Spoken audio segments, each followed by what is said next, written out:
Quando Jesus acabou de dizer essas coisas, disse a seus discípulos: Como vocês sabem, estamos a 2 dias da Páscoa, e o Filho do Homem será entregue para ser crucificado. Naquela ocasião, os chefes dos sacerdotes e os líderes religiosos do povo se reuniram no pátio do sumo sacerdote, cujo nome era Caifás, e juntos planejaram prender Jesus de maneira fraudulenta e matá-lo. Contudo, diziam: Não durante a festa, para que não haja tumulto no meio do povo. Quando Jesus estava em Betânia, na casa de Simão, o leproso, aproximou-se dele uma mulher com um frasco de alabastro que continha um perfume muito caro. Ela o derramou sobre a cabeça de Jesus quando ele se encontrava reclinado à mesa.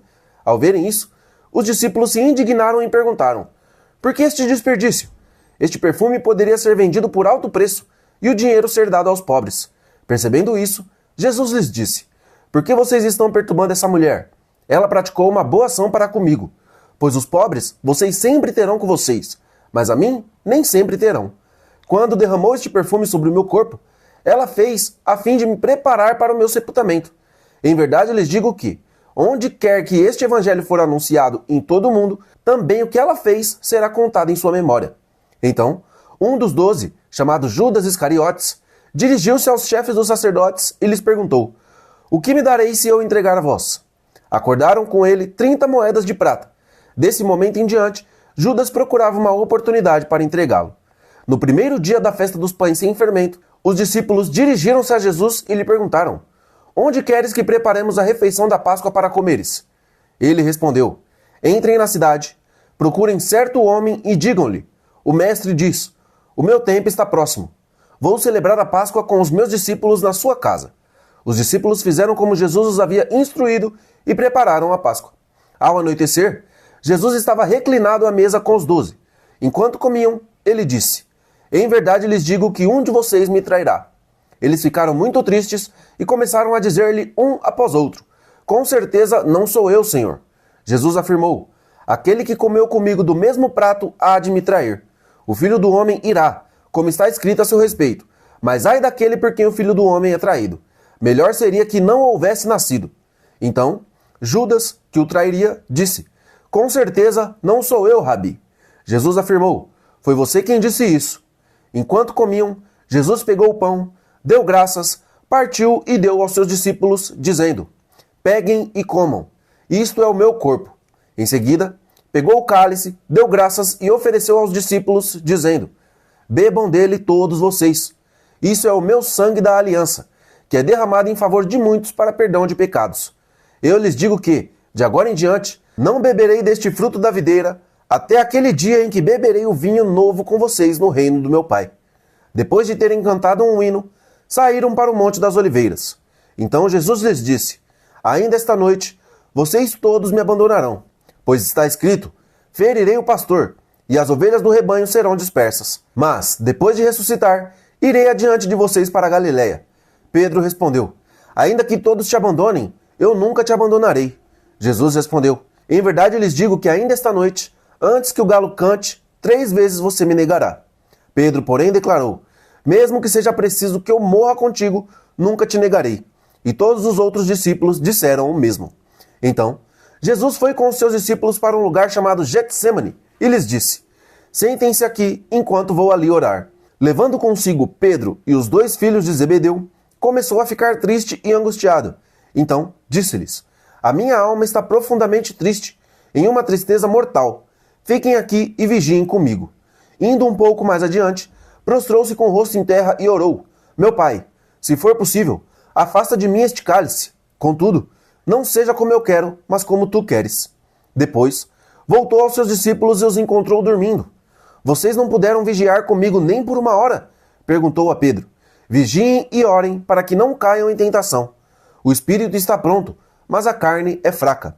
Ele se retirou pela 2ª vez e orou: Meu pai, se não for possível afastar de mim este cálice sem que eu o beba, faça-se a tua vontade.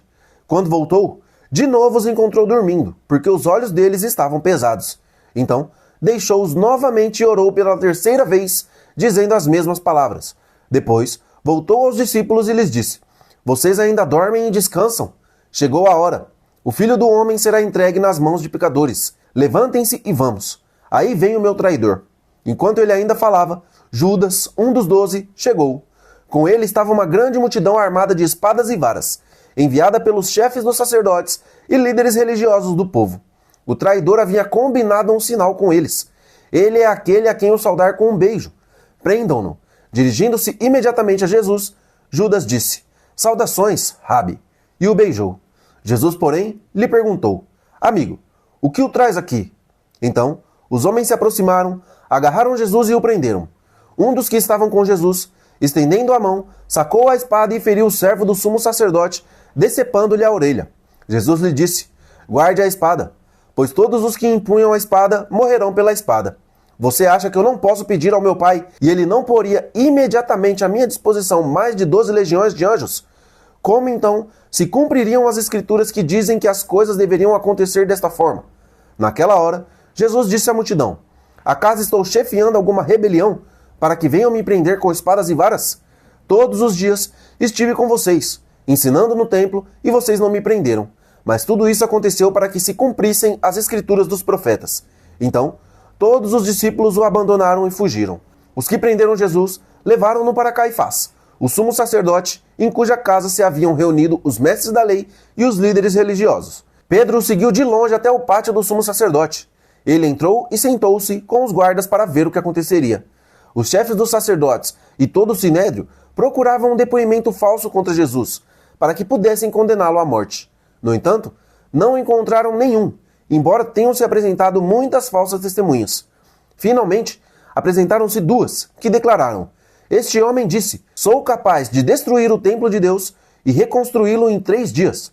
Então, o sumo sacerdote levantou-se e perguntou a Jesus: Você não vai responder à acusação que estes fazem contra você? Jesus, porém, permaneceu em silêncio.